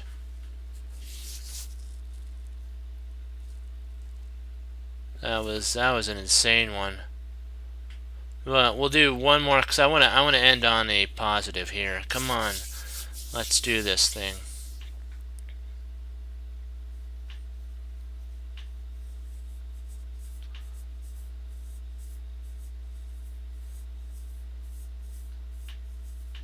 Yeah, that's just crazy.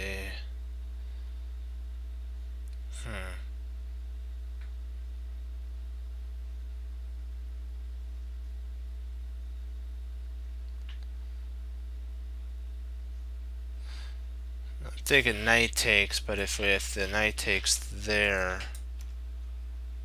knight takes, we don't accomplish anything.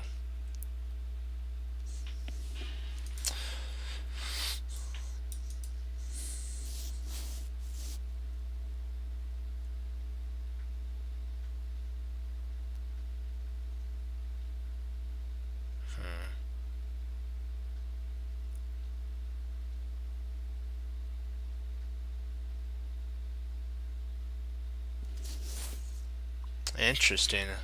This does handle. I like your guys' ideas. That I like that all you guys are doing that. Yeah. Knight takes e4. If bishop takes, we win the queen. That's a good move. Yeah. That's a really good move. But let me see. Let's see here. See here. Okay, if rook takes, knight takes, rook takes. So we pick up for the for a rook and a knight, we get a queen. So that's about right. Yeah.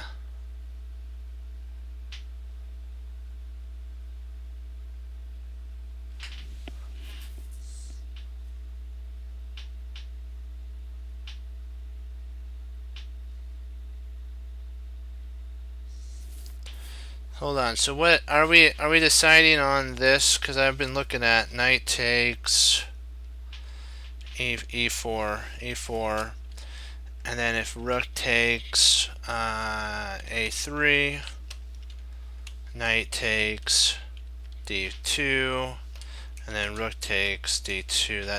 That's the line.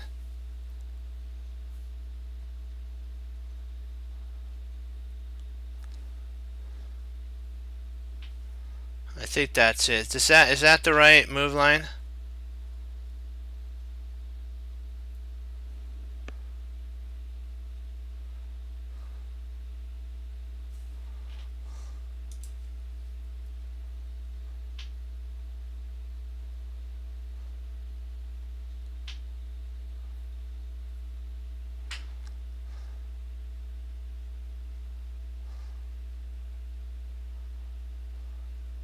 So we're thinking that.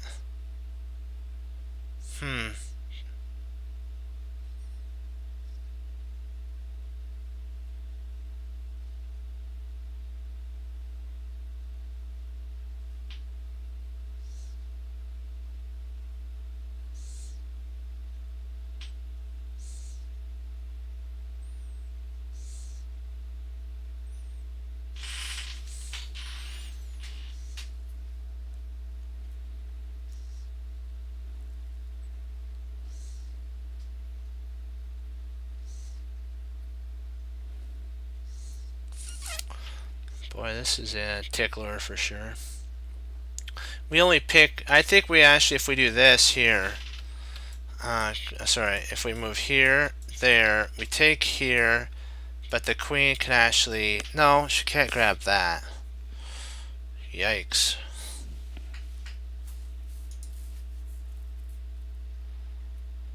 Yeah, so I'm thinking we have to, yeah. We have to kind of pick up the queen.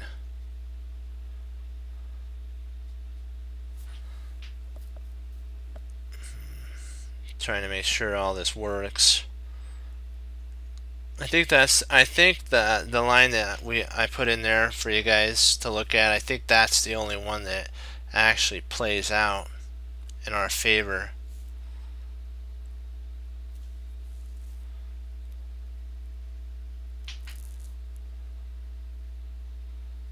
But see, at the end of the line we can push. Oh, I can't believe this. I found it. Sweet.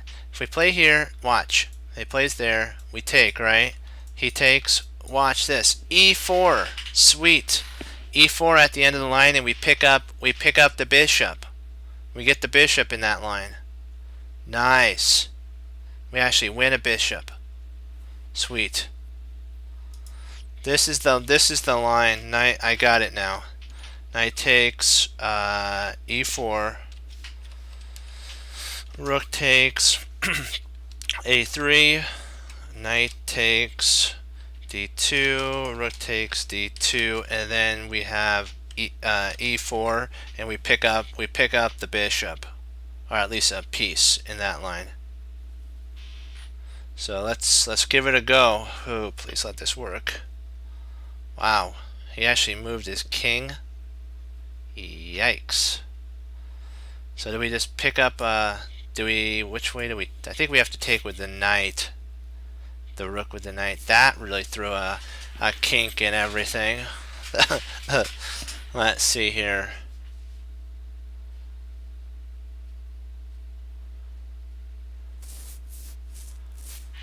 So when the queen went to e1, I believe it's knight takes c3. That's the only way I think we can get some material, but I'm not I think that's because that double attacks the.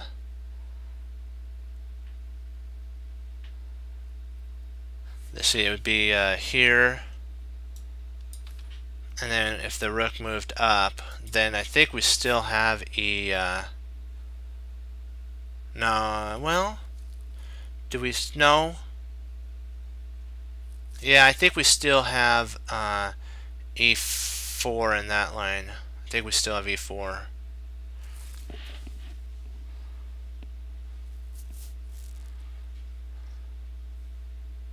Well, if we played rook takes c3, I believe the bishop could actually well. Which one is more powerful? That's what we have to decide. Which one nets us the most activity here?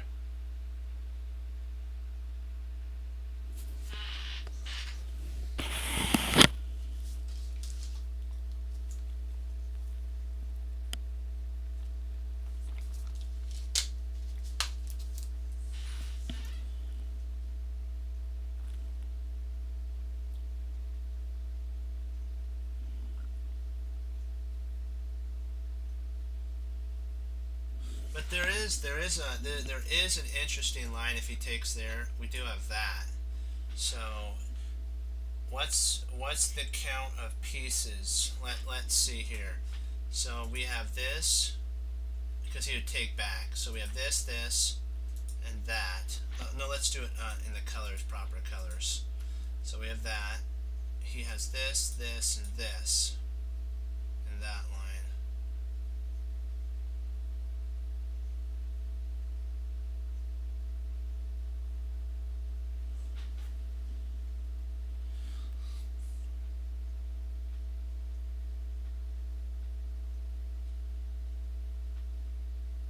So we have we're an exchange, two exchanges. So that's that line.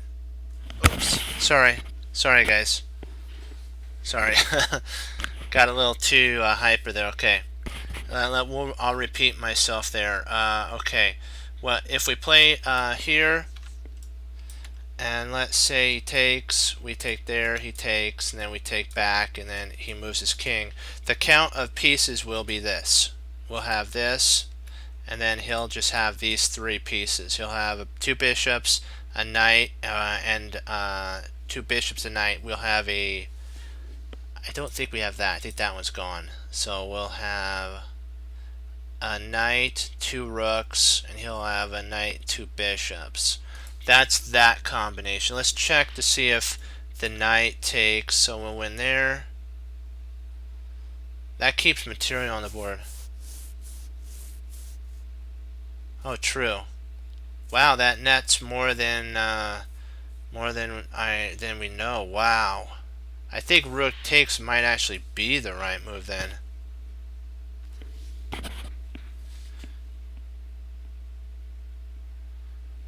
Huh.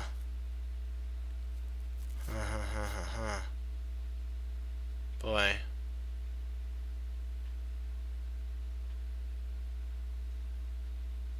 Because the calculation is, I'll put the line in for you guys so that you guys can see. Sorry about the mic not being down, but I sometimes forget about that when I get a drink of water. I get so into a puzzle that I forget about that. Oops, I don't need to make the X big. C3, okay. If bishop takes e4, let me put this in real quick. Queen takes d1. And if queen takes d1, the bishop has to intercept, because like what you guys were saying, that the knight guards that. So the bishop intercepts to e1, and the rook would take, and I believe on e1, and I believe that's mate if I'm not mistaken. I think that's mate in that line. because it'd be this line here. It'd be here, here, there, there, there. Bishop goes there, and then we take there. And because this knight guards these 2 points here, the bishop has to intercept, and then when it does, it's mate.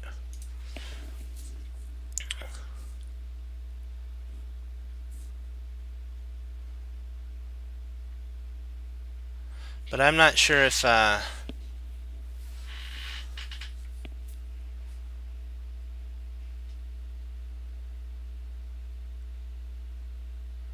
let's see. So you're saying if we play rook takes, hold on, because this is these takes are very important, because there's 2 takes. One only wins, so we have to find the right one.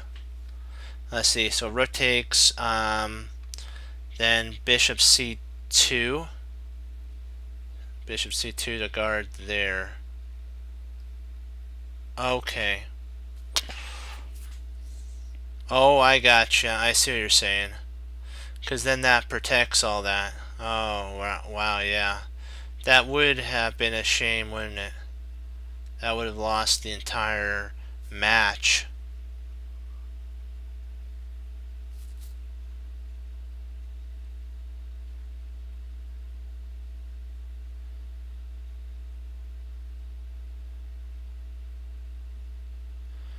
Huh.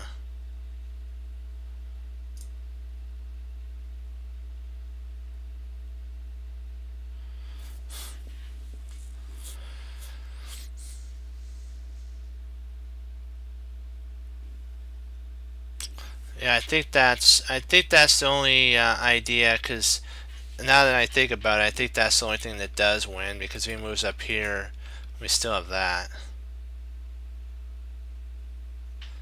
Because even if the bishop takes, we could still win. Ay, ay, ay.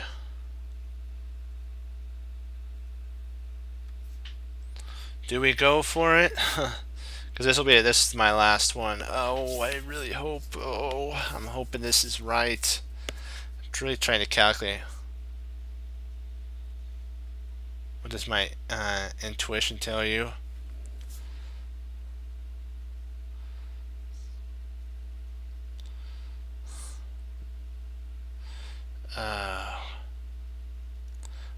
My intuition tells me takes, but I'm just so concerned that there's something that we're like missing. Well, let's give it a shot. Oh, please let that work. Yeah. Oh, sweet. We'll end on that. Oh man. Let's see why the other one doesn't work. Let's see. Takes. Well, this is a sweet line I wanted to show you guys. If he takes here, there's mate in 1. Okay. Oh man. Man, oh man. Wow. Oh, so that would be the line that actually stops everything in its tracks. This bishop there. Bishop b3. Wow. But if you played here,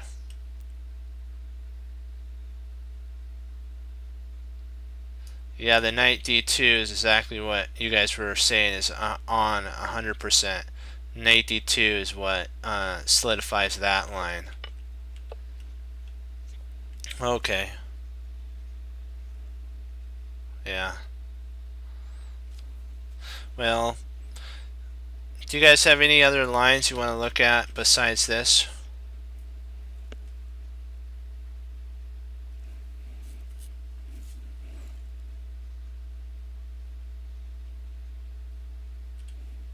Yeah, we're doing good, guys. We're doing good. That was a tough one, but it was worth it. You guys all did good. Good job, guys. I gotta commend you. That was a tough one, guys. Okay. Any other, Foss? Do you have any other lines? So rook takes C. You're looking at that. Then bishop b6. Yeah. isn't rotates good. Let me see here. So bishop c6 rotates. If takes here, we take. I guess it does. It does.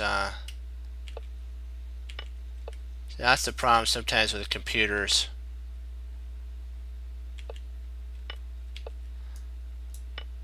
The queen would have to take.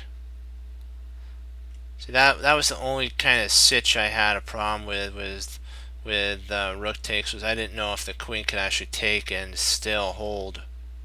I guess it could. So it's a good thing we did the other one. Yeah.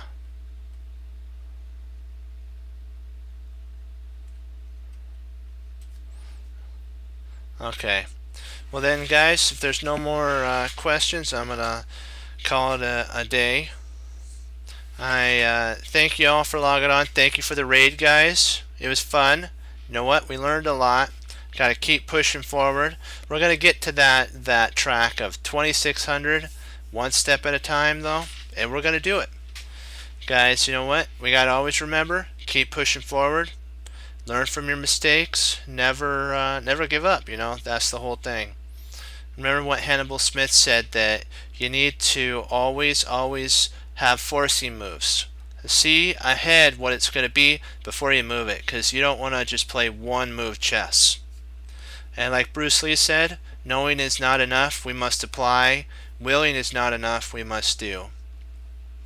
Well, guys, keep a lot of the incidents that's going around in the world and everything in your prayers and thoughts. And so remember, keep doing good. And as we always say, as Wesley So says, through the Lord Jesus, as I say, God bless. I'll see you next time on Chess Cruncher TV. Have a blessed morning, afternoon, and evening. And you know what? Keep studying and keep going. I'll be back on, Lord willing, tomorrow. And if not, I'll be back a little later. So don't worry, guys. And we'll just keep doing good. So keep doing good. Congrats, guys, on all the tactics. Good job. Okay, guys, be blessed, and I'll see you then. Bye bye.